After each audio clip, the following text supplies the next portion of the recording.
Hello. Here to talk about the death of comedic actor Joe Flaherty. Really sad day that comedy has suffered a loss. Was such a great comedic actor. Now, I haven't seen him in much, but what I have seen him in, he's been pretty good. I saw him I saw him a few times on SCTV. He was like a animated character. I mean, he was just so good. He was just so good. I mean, he just knew when the right time was to be less than when the right time to be more. I mean, he knew how to pull that. Oh, he knew how to level that out very well, and that's how good of a performer he was. Yeah, I know I did John Candy Month last March, but and he was on SCTV with John Candy. I mean, I love their farm celebrity blow up. That was pretty funny, and he did this Count character, kind of a parody of children's hosts shows, and he also reprised that role in the animated show The Completely Mental Misadventures of Ed Grimley, played by Martin Short. Now part was animated, but his part was not animated, and I thought it was an entertaining show. it's I can't really say much about Ed Grimley, but Joe Flaherty was very good at what he did. I haven't seen most of his movies, but what I have seen, he's pretty good. In the film One Crazy Summer, it's kind of he has a dramatic moment, which he does play very well. He's not in it much, but when he does play that scene in a drama tone, he does it very well. So, R.I.P. Joe Flaherty. He will be missed. Now, let's talk about the cancellation of Quantum Leap. Yeah, after 2 seasons, I was real excited when I heard. I loved the original series with Scott Bakula and Dean Stockwell, and I hoped this series could be something just as good. I was wrong.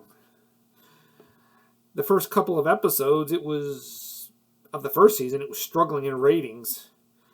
And I was worried it wasn't going to see a second season, but I was surprised it did. Not that I thought it was bad, but I knew shows struggling usually are lucky to keep going. But I was hoping it was going to get better as it went along. I really was. And I like Ben's song. I mean, he was no Sam Beckett, but he was a pretty good, caring guy. I mean, where did the series go wrong? Well, I think the problem is the show had too many multiple storylines. You showed Ben's side of it in the past when he's in this other person's body, and then you showed the other side of the team of Quantum Leap. You never saw the waiting room where the person he's in. No, you never saw that part. Or you never heard Ziggy talk. Ziggy talked in that one classic episode of Quantum Leap. Why didn't Ziggy ever talk? That would have been cool, but nah. I guess it just got too much for the audience. I mean, the original series, it just showed Sam and Al in the past. You rarely ever saw the other side. But when you did, it was interesting. I guess you saw it too many times. It just wasn't interesting to the viewers anymore. Yeah, trying to continue a classic is not always an easy task. This wasn't a reboot like Magnum P.I., which ran 4 seasons. No, this was just a sequel, more like a continuation of the original series. And Ernie Hudson as Magic I liked him. I mean, you probably know Magic. Sam leaped into the body of Magic in that Vietnam episode. And I remember watching the first couple of episodes, and there were times when Magic would reference his Vietnam days. And I was wondering, is he ever going to talk about that episode of Quantum Leap where Sam leaped into him? And finally, one episode he does, and I thought was pretty good. Yeah, I liked Ernie Hudson as Magic. He was a tough, but very compassionate boss.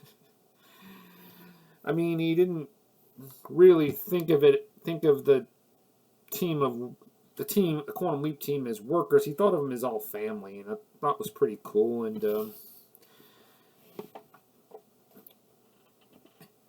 I forgot the actress's name who played Janice Calavici, Al's daughter, but she was good too. And I was hoping she would become a big part of the series in the second season, but nope.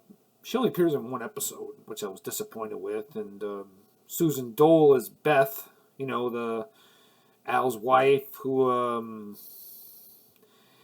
we didn't see her much in the original series. We saw her twice. But we hear Al talk about her constantly, and of course in the last episode of Quantum Leap, the original series, Sam fixed that, and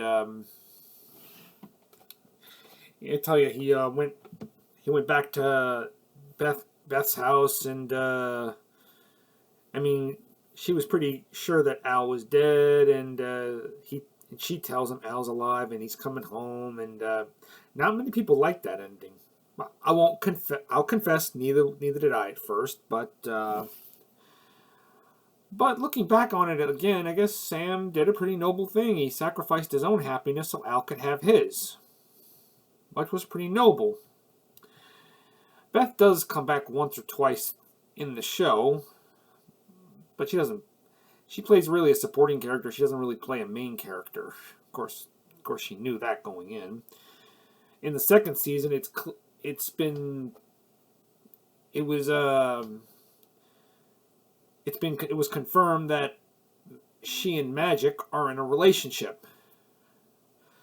And I thought the second season began pretty well.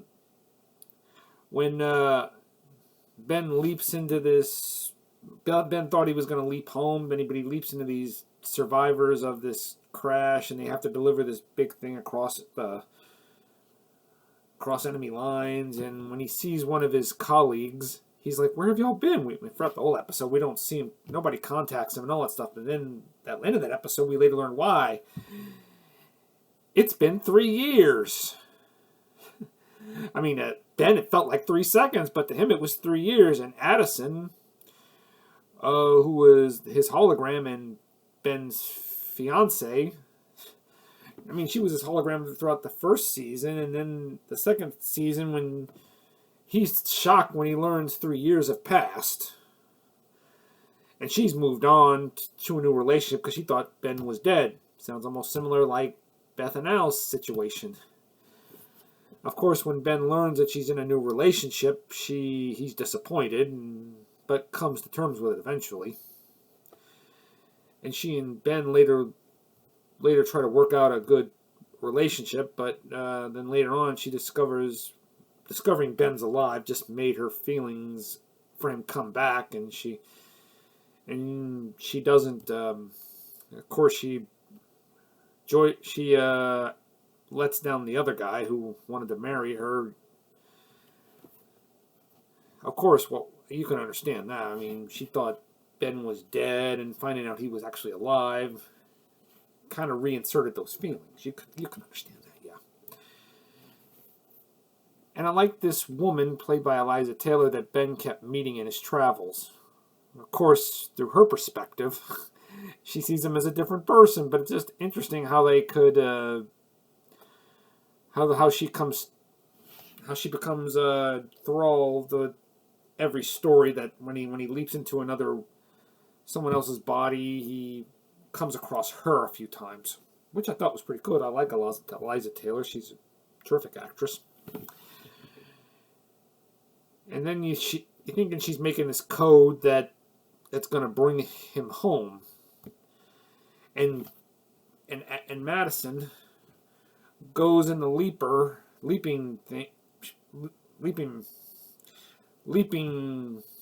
room where she thinks she's going to leap and going to switch places with Ben. Turns out it didn't happen that way. No. She's in that time, and guess what? So is Ben. Ben did not leap. And guess what? They leap together. They're both two leapers. I wonder if the show could have continued with two leapers. I guess we'll never know. The show was canceled. Oh boy, I was very disappointed, but I guess we're stuck with a lot of what ifs. It wasn't as good as the original show? Well, no, I don't think it was trying to be. It was trying to be different, not trying to be a total carbon copy. Trying to have both sides, the leaping side where where Ben's in the past, and the future side where in the quantum leap room, where the team is struggling to get Ben home.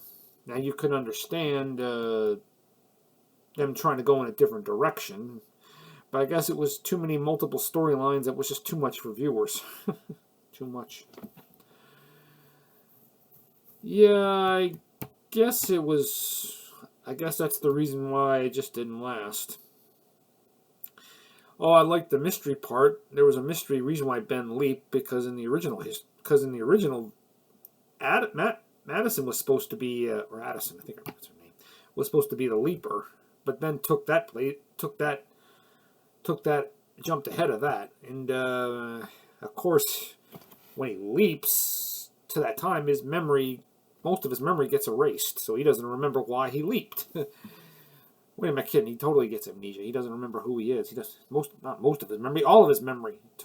Most of it comes back to him why he did it.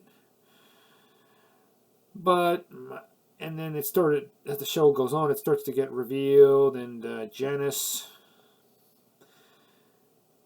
I really like the character Janice Calavici. Al's daughter, and I just was hoping she would become I was hoping she'd become one of the teammates of Quantum Leap, become a castmate, but nope, she wasn't. She was just written out of the show. I guess it was too many people in the show. They had to write, one person had to be a casualty, and it had to be Janice. Although she did come back for that one episode. It was just great. It was great to see her, don't get me wrong. But, well, I guess this Quantum Leap's continuation was never meant to be. Okay?